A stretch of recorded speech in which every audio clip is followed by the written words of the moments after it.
air laut kehilangan keseimbangan, banyak meluap di mana-mana, bahkan merusak sekitar yang ada. Jadi kayak di bangunan-bangunan di pinggiran pesisir itu banyak yang rusak gara meluapnya air laut yang begitu besar.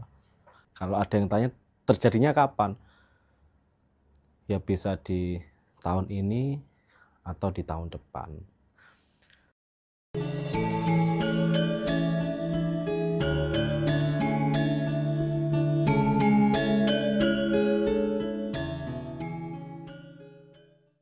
Assalamualaikum teman-teman, jumpa lagi ya sama tim Sulu Jawa. Video kali ini kita mau reaksi Mas Tigor lagi ya teman-teman. Oke teman-teman, kita langsung reaksi videonya ya. Halo semuanya, berjumpa lagi dengan saya Tigor Otadan di channel saya Tigor Otadan Official. Buat teman-teman, seperti biasanya, saudara-saudara, siapapun yang melihat video ini, saya ucapkan terima kasih. Semoga diberi kesehatan, dilancarkan rezekinya, dan dipermudahkan segala urusannya. Amin. Di episode ini, saya ingin membahas tentang kekonsletan saya. Jadi, buat teman-teman biasanya sering mendengar kata-kata itu. Kalau saya otaknya lagi konslet, tiba-tiba muncul sesuatu di pikiran saya, entah itu terawangan, entah itu apa. Lumayan banyak ya yang di kepala saya itu pengen saya uraikan. Kalau ada yang tanya terjadinya kapan? Ya bisa di tahun ini atau di tahun depan. Yang pertama itu saya melihat revolusi alam yang secara besar-besaran, bahkan terbesar, itu akan terjadi dalam waktu dekat, yang seakan-akan tanah itu melebar dan turun. Terus gini, terjadinya itu tidak di Indonesia saja. Bahkan ada beberapa negara yang nantinya akan kejadian seperti itu. Misalnya Jepang, terus Taiwan, yang di konsletan saya itu. Tapi saya harap apapun yang saya terawang, kalau itu hal buruk jangan sampai kejadian. Jadi kalau teman-teman melihat video ini jangan langsung ditelan begitu mentah. Jadi pelajari, jika ada warning-warning ya kita sebagai manusia gimana caranya antisipasi jika hal-hal itu terjadi. Apakah tanah itu bisa apa ya, kayak longsor itu lebih parah dari longsor, apa penyebabnya. Nah, kita juga harus paham penyebabnya itu apa saja, terus cara kita antisipasinya seperti apa. Kalau selama ini kita dengar longsor di pegunungan, longsor di tanah-tanah yang beresiko seperti itu, ini tuh beda. Kayak di tempat-tempat yang mungkin nggak akan terjadi, tapi kok bisa tanahnya itu tiba-tiba ambles drastis tuh dari terawangan saya. Terus yang kedua, air laut kehilangan keseimbangan, banyak meluap di mana-mana, bahkan merusak sekitar yang ada. Jadi kayak di bangunan-bangunan di pinggiran pesisir itu banyak yang rusak gara meluapnya air laut yang begitu besar. Terus saya menerawang ada virus baru, itu mematikan dengan penularannya melalui cairan tubuh sama sentuhan. Bahkan virus ini tuh lebih kejam dari COVID-19. Jadi penularannya melalui cairan tubuh dan cara sentuhan. Hampir mirip sama COVID, tapi ini bukan COVID-19. Beda.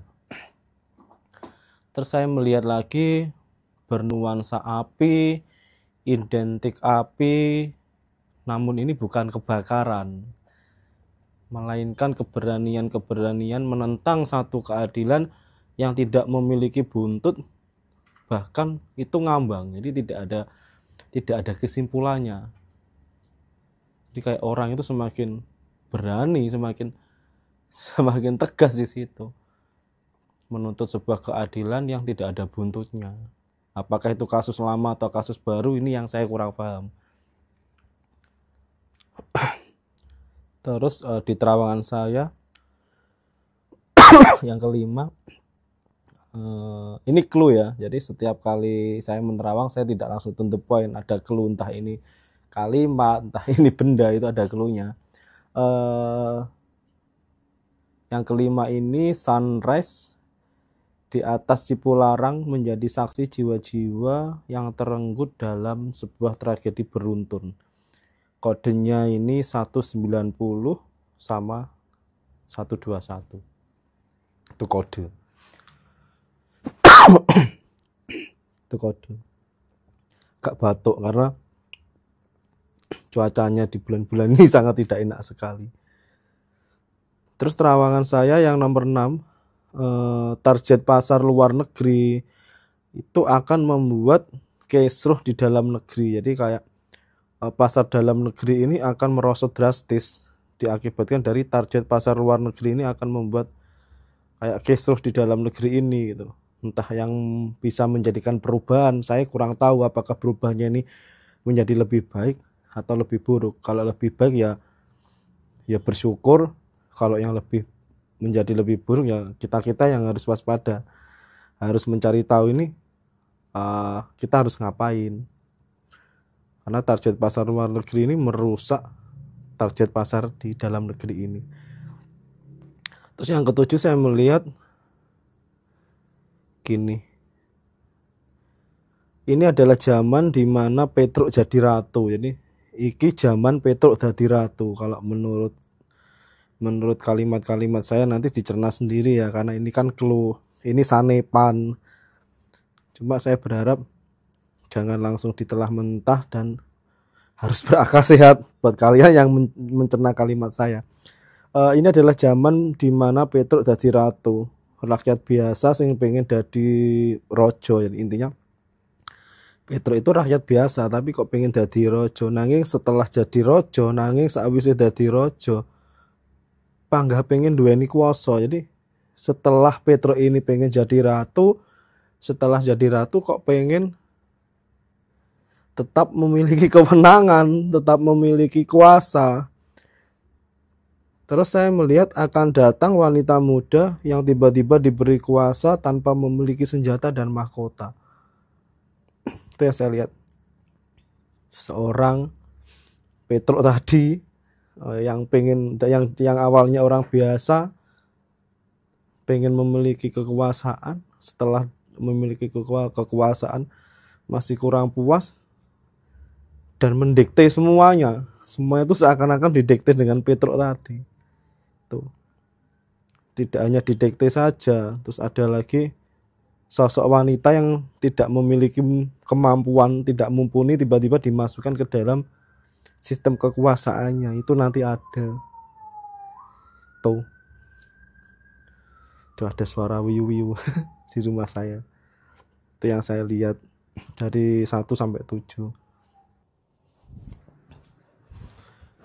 Sorry tadi ada sponsor, anakku ceblok ini. Ada sponsor, jadi saya cut. Oke ya, kita lanjut ke terawangan-terawangan saya, ke konsletan saya. Yang keberapa tadi? Ke-7, ini ke-8. Di zaman ini itu dimana portal dimensi langit itu seakan-akan kebuka, dengan banyaknya hal-hal yang di luar nalar akan terjadi. Contohnya tanah jadi banyu dan banyu jadi tanah. Maksudnya apa? Dimana tidak sewajarnya dan tidak semestinya. Sing dua ini maksud yang arep melebur antara dua elemen ini. Jika salah satunya ini melebur, itu akan ada yang namanya bencana sangat besar sekali yang bisa merusak beberapa bangunan. Bahkan diantaranya pernah saya spill di episode sebelumnya. Itu yang saya khawatirkan. Jika itu terjadi ya memang resikonya, dampaknya juga gede sekali. Terus terawangan saya yang ke-9,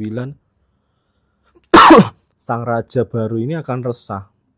Saya melihat raja baru ini akan resah, akan merunduk sedih karena ada sebuah pengkhianatan besar di dalam lingkungannya, di dalam sekitarnya. Jadi kayak raja ini merasa bahwa raja ini dimanfaatkan.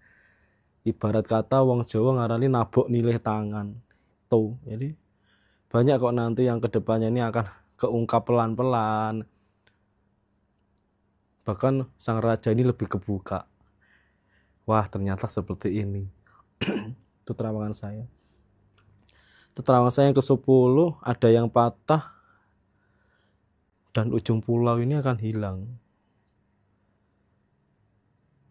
Tapi kalau di konstetan saya melihat aroma darah, saya mencium aroma darah ini kayak berbaur dengan aroma pandan. Jadi apa ya, saya sendiri juga bingung. Intinya kita sebagai manusia harus waspada, akan sadar tentang apa ini kita manusia harus seperti apa. Karena kalau sudah alam bergejolak kita tidak bisa ngapa-ngapain. Semua itu kayak diseleksi. Siapa yang buruk ya digerus, siapa yang diberi kesempatan untuk merubah ya masih diberi kesempatan untuk di sini. Tuh. Terus yang ke-11, saya melihat ada yang meledak. Itu bukan gunung, melainkan benda berbahaya. Akan ada korban jiwa dan kerugian material. Inisialnya ST sama GD. Berharap hati-hati dimanapun kita berada, apalagi kalau kita di tempat-tempat umum itu harus hati-hati. Terus yang ke-12, akan ada selebritis yang kehilangan bayinya. Maksudnya itu keguguran. Itu kuncinya, itu kekonsetan saya. Apapun yang saya katakan, jika itu buruk, saya berharap tidak terjadi. Tapi kita sebagai manusia, kita harus waspada, banyak berdoa. Itu pesan saya. Titah, telatah, lantah. Ini adalah sanepan, di mana orang itu harus bisa berpikir apa yang dia dengar, apa yang dia lihat, dan apa yang dia ucapkan. Dari episode ini cukup sekian.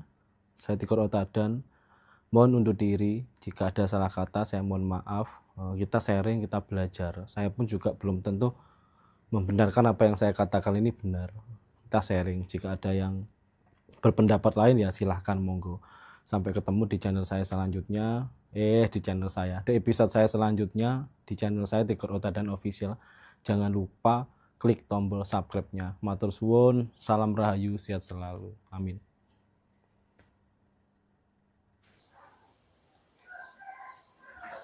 Oke teman-teman, video kali ini cukup sekian. Sampai jumpa di video selanjutnya. Assalamualaikum.